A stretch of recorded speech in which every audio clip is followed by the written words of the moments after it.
Hi everyone, I hope you're doing well and that you are able to enjoy some of this nice weather that we're having. I'm going to go over what's going on in week 6 in this video. This is a really important week where we transition from the assigned readings into the topic that you're going to choose for the Extended Inquiry Project Reader's Guide. Okay, so you start the inquiry project with the guiding question infographic. So this is the first of many steps in the Extended Inquiry Project. So one thing I want to emphasize about the Extended Inquiry Project and how it's different from research you've done in the past is that one of our main goals is to really slow down the research process. So you will not be doing a bunch of research all in one night or even all in one week. So the first step is to just come up with a question that's going to guide your research as we get started on it next week. And then what you're going to do is turn in research logs over the next several weeks. And there will be 1 to 2 sources that you cover in each research log. So that will go out and find and discuss for each research log. So you will accumulate sources slowly, which is ideal, rather than all at once or, in one night, as maybe you're used to. So the guiding question infographic kicks off this process of the Extended Inquiry Project. So I looked over the posts that you did that were due last Wednesday, where you came up with 10 ideas for possible topics related to the readings, the videos, and the parlors we've had so far in the class. And you all had some really amazing ideas and questions for possible topics. So if you're not sure what you want to do, please go back to this discussion post and look at what your fellow classmates have come up with, and I'm sure that you can find something that will work for you, that you're curious about, that's interesting to you, to get you started in the research process. And again, as I said in a lot of my comments, that it doesn't matter if somebody's already has that topic, doesn't matter. People can work on the same or similar topics.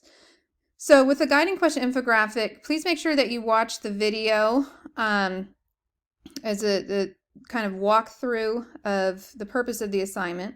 But really the purpose of the assignment is to propose a guiding question. So this is just the beginning of your research. So it's where you're going to start. So don't worry, this is not written in stone. It's not like that thesis statement that you then have to go out and prove. It's just a question that's going to start you off.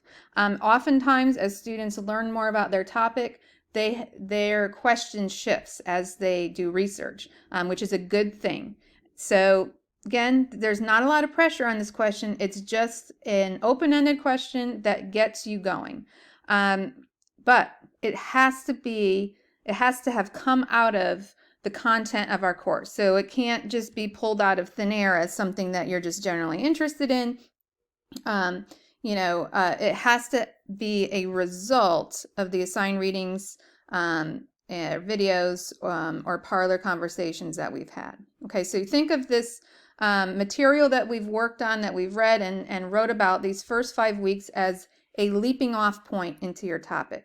Some other requirements: it has to be done through Google Drawings, because it's really good practice to use Google Drawings because you're not using a template. And this does not need to be really fancy. You're just getting used to Google Drawings. You will do this again at the end of the semester, so you can think of this infographic as kind of a practice run for you. Okay. Your guiding question needs to be on there, and it should be prominent so that we can see what it is. You might have several kind of sub questions that fall under it. That's fine, as long as it's clear what your main question is. And then you want to show us, so prove to us how you arrived at this question. What from the class has led you to this idea for your topic? So that might be quotes from the TED Talks. It might be quotes from the Bad Ideas About Writing book. You can quote people from the parlors, so your fellow classmates. Okay, so show us any evidence that shows how the content of the class led you to this idea. Okay, so you should be able to do that if your topic is related to the class. Okay, so why is this important now? Why does this topic matter? All right.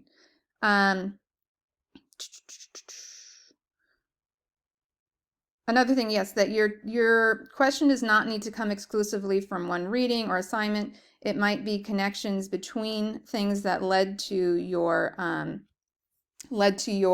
idea. Another thing that's really important is that you are not including any research on this infographic. All right, and it will not be meeting the assignment if you do. So do not spend time right now going out and doing research to copy and paste and put on here. That's not the purpose. The purpose is simply to give us your guiding question and look backwards at the course to what led to that question. Okay, and so you're going to submit it, and that should not say 225. I did send out an invitation to your writing team's Google folder. You should have received an email on Friday in your UNCC account. So please make sure that you go and find the folder and open that up and start your Google Drawing there. All right. And then there are some samples here. These samples are based on different readings, so there will be different kinds of topics than you've had in the past, but they are good examples of infographics. I want to show you what I mean by start your Google Drawing in your Google folder. So I'm just going to pull up an example. So I'm going to pull up Writing Team 1. So right now, nobody has started their Google Drawing here yet. So what you want to do, and let me see if I can, is go to New, okay, and then you'll go to More, and you'll see Google Drawings. And create in a shared folder, yes, create and share. Okay, what I want you to do is title it by your name and infographic. So I think it'd be easier if you just use your first name. So for me, I would do this. Okay, and then you're going to add elements to the infographic. So all of the elements are basically right here. This can be very basic. You do not need to get fancy. You'll see in the announcement that this video is coming in that I have a link to just some basic information about Google Drawing. Okay, so please start your infographic in the Google folder. Don't start it somewhere else and try to move it there because it can be very confusing if you do that. Okay. Okay, so next thing I want to talk about, so there's not a lot on our schedule, but there are some big things going on. On Wednesday, you will do a peer response to your guiding question. So this will look a little bit different for you. You will only see whatever writing team you've been assigned. So I just randomly assigned you to groups of 4 or 5 people from your section. So you will go to your group's Google folder, and you're going to use this discussion post to reply to these questions. So for each person that has that's in your writing group, your writing team, you'll want to post a response for them. So when you start your reply, make the title of your post their name. So you could say review of, John Smith. All right. And then answer those questions. So if you have 3 other people in your group, you'll do that 3 times. So you'll do 3 different responses to this discussion. And then everyone in your group can come to this discussion post and see the reviews. Okay. And then finally, you're going to set up your research log. So you're not going to do any research yet, but you're going to set this up. And you're going to, again, want to go to your Google folder, and you're going to start a new, just Google Doc, okay, and create and share. And it is really important that you follow these instructions just very closely. So go through each bullet point. They lead you by the hand, step by step, through all the different headings that you will need. So you would title it your first and last name, research logs. This is the document that you will do all of your research logs in. All right, so each time you have a research log, you will come here and add it to this. So you'll have a running document of all of the research you've done on your topic. Okay, so please just read carefully through the document, just line by line. It is much easier to get this right the first time than to try to go back and fix it. And having it correct is going to make it much easier to navigate through your research when it's time. Okay. And let me go back here. And then finally, you're going to do a studio on Friday. And this studio is directly connected to the research logs that you'll start next week. So the studio teaches you how you're going to do a summary in this course.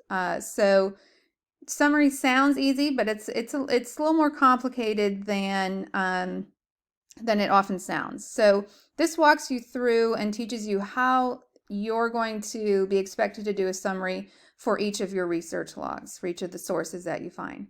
Okay, so you will write a practice summary and then compare it to one that I've written of the same article there, and you'll get it. You have to write it first and then submit it to the Google form.